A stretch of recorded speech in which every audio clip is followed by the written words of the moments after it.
Oi, gente. Eu conversei com vocês em um outro vídeo sobre o questionamento se Bolsonaro é ou não é protofascista, e agora eu vou abordar um pouco das outras características do fascismo para a gente refletir um pouco sobre isso. Mas vou fazer uma retomada também do primeiro vídeo, caso vocês não tenham assistido, embora eu recomendo que vocês assistam ele. Se você chegou agora, o canal é a Nova Máquina do Tempo, eu sou André Teixeira Jacobina, aqui a gente conversa sobre política, ciência e filosofia, eu tenho sessão de diálogos com especialistas, e toda sexta-feira no Filosofia Popular eu converso com vocês sobre filmes e séries, do ponto de vista político ou filosófico. Bem, só para retomar para vocês que talvez estejam esquecidos, quais são as principais características do fascismo. O fascismo tem como característica o ultranacionalismo, né? A defesa da nação acima de todas as coisas. E o lema da campanha do Bolsonaro lembra a gente, né? Brasil acima de todos. O ultranacionalismo ele tem uma visão de que a sua nação é superior. Por isso que quando alguém diz que alguns estrangeiros são escória do mundo, você vê a identidade disso daí.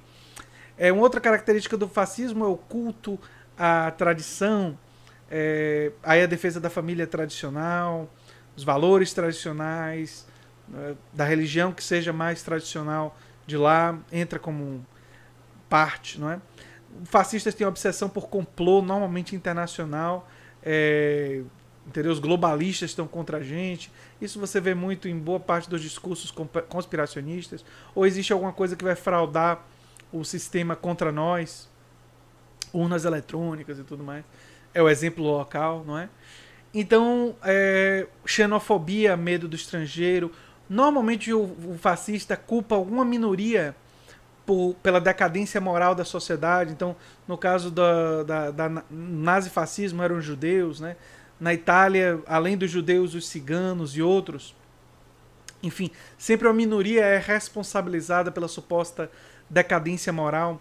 Aqui no Brasil, Bolsonaro elegeu o kit gay e os homossexuais como sendo aqueles maiores responsáveis.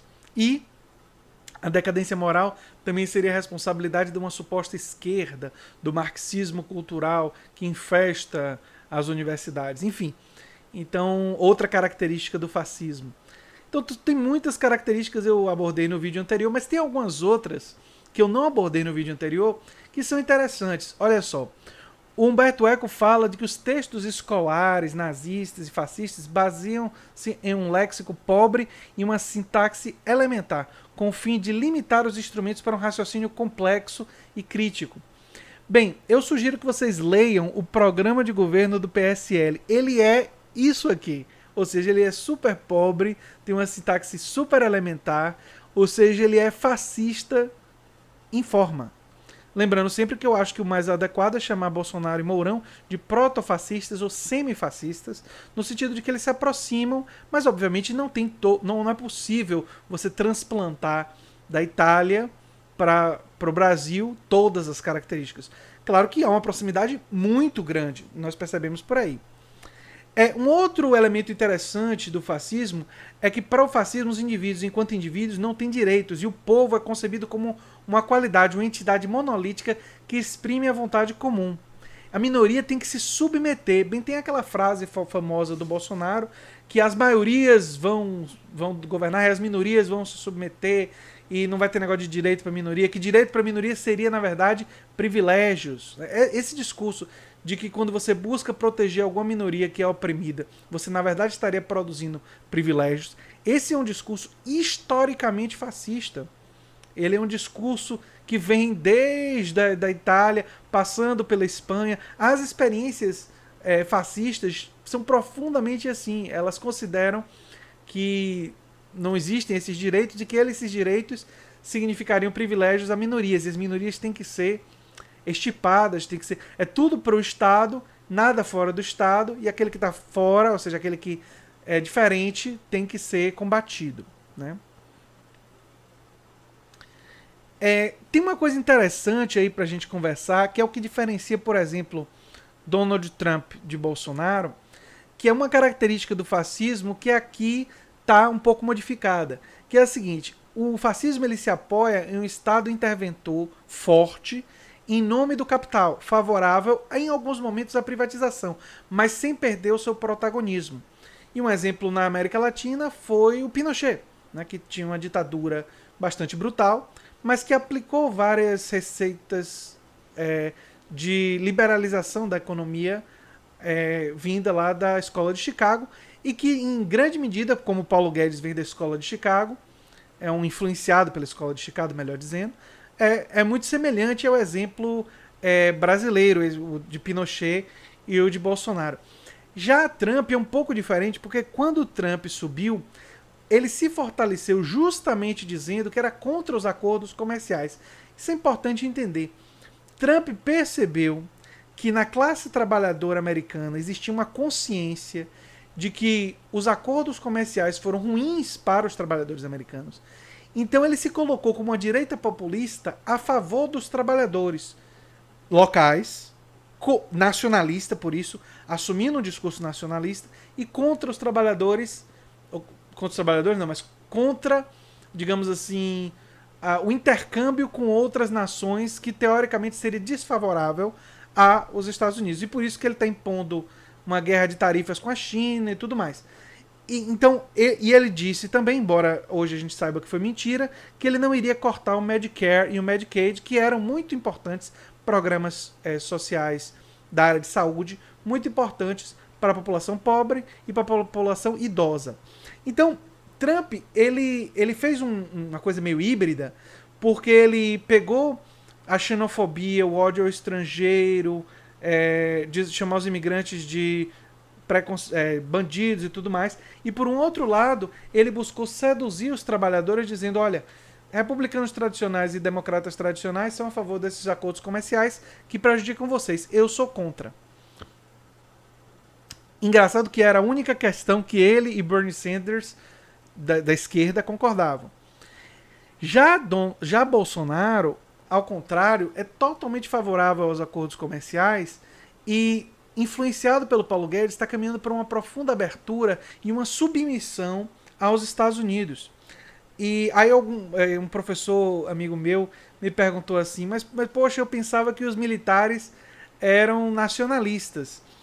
E aí eu expliquei para ele que o nacionalismo dos militares brasileiros é muito influenciado por um nacionalismo dos militares norte-americanos já de algum tempo que vem esse tipo de nacionalismo, que é o nacionalismo que diz o seguinte: vamos investir no setor militar, o Estado investindo no setor militar. Mas o Estado não tem necessariamente compromisso com outros setores, então infraestrutura, saúde, educação. Nos Estados Unidos, desde que essa doutrina vem ganhando força, o investimento no setor militar americano explodiu. Hoje os Estados Unidos gastam mais do que todos os outros países combinados. Mais do que uma vez. Gasta muito mais no setor militar do que todos os outros países combinados. Então, o que é que acontece? Eles investem muito no setor militar, o que garante emprego e é uma espécie de socialismo para o setor militar. Ou seja, o setor militar fica garantido de dinheiro, empregos para o setor militar. Bolsonaro provavelmente vai fazer isso. Vai haver verbas especiais para o setor militar. E essa é uma lógica norte-americana já há bastante tempo. Mas, ao mesmo tempo, programas sociais e áreas críticas, digamos assim, de direitos sociais são negligenciadas. Há um pouco investimento, o investimento é cortado, não há prioridade. E também não há prioridade de investimento em infraestrutura, no caso americano. Aqui no Brasil, não sei, nesse particular, eu ainda não tenho certeza como é que vai ser, porque lá a infraestrutura está se deteriorando. Aqui no Brasil falta muita infraestrutura e talvez o capitalismo nacional e internacional pressione o Estado brasileiro a se endividar para montar uma mínima de estrutura em alguns espaços. Então, isso vai ser uma coisa interessante para observar, para ver como é que vai ser isso daí. Mas o capitalismo brasileiro, quer dizer, como o Bolsonaro vai desenvolver isso daí, tem essa tendência do que aqui se convencionou chamar de entreguismo, mas na verdade é uma submissão ao interesse norte-americano e uma submissão mais ainda ao interesse das grandes corporações privadas, grandes empresas. Quando eu estou falando corporações, eu não estou falando corporações de organização de trabalho, não. Estou falando de grandes corporações privadas, empresariais, que têm grandes interesses nas riquezas brasileiras. E aí inclui o pré-sal, entre outras. Então, vai haver investimento no setor militar aos moldes dos Estados Unidos nos últimos mais ou menos 20 anos. Porque é essa influência que gente como o Bolsonaro bebeu. Ou seja, desse tipo de nacionalismo. E o nacionalismo desenvolvimentista dos militares da década de 60 e da década de 70, que eram torturadores, violentos, mandaram matar um monte de gente, e tudo isso é inquestionável. Mas era um neodesenvolvimentismo que acreditava no papel do Estado na infraestrutura. Então é uma concepção diferente dos militares. Ou seja, a partir da década de 80, nos Estados Unidos, e isso influenciou os militares daqui, uma outra concepção foi adotada. A concepção de que o papel dos militares no poder seria fortalecer o setor militar, o financiamento para o setor militar. Foi isso que foi feito nos Estados Unidos, por isso que o orçamento, que já era altíssimo, só foi aumentando o orçamento do setor militar. Mas, em compensação, as outras áreas foram sendo menos financiadas. Então, tem essa particularidade.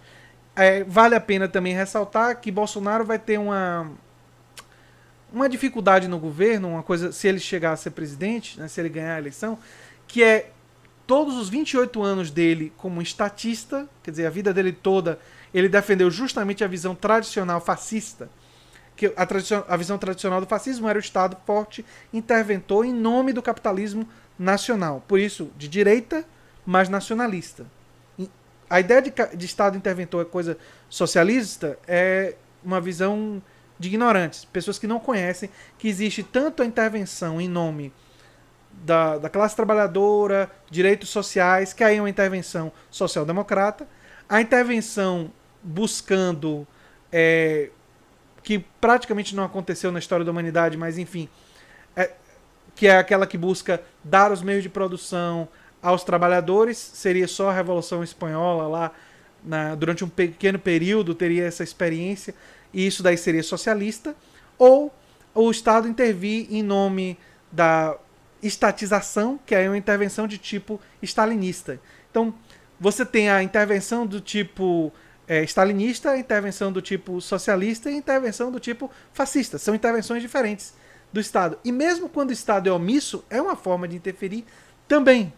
Porque quando você decide não fazer nada em relação a alguma área, você está realizando uma opção. Né?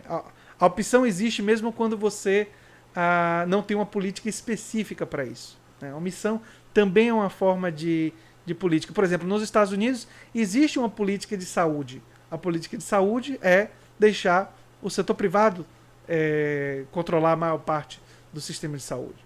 É uma política de saúde. É uma política de saúde não estatal, né? Que é uma das piores entre os países desenvolvidos para quem não é milionário. Costumo dizer que o sistema americano é o melhor, um dos melhores, se não for o melhor que existe, se você for multimilionário. Agora, se você não for multimilionário, é um sistema muito complicado para você. Porque se você não puder pagar, você não vai ter acesso. Enfim, gente, era isso que eu tinha para completar sobre as características do fascismo. Existem outras no texto do Humberto Eco. Eu sugiro que vocês vão lá e deem uma olhadinha. E se vocês quiserem, quem sabe eu posso fazer um futuro novo vídeo sobre isso. Tá certo, então? Até lá. E se você gosta do que eu faço aqui, se lembre sempre de se inscrever no canal, dar um like e compartilhar, que é muito importante para mim. Um abração e até o próximo vídeo.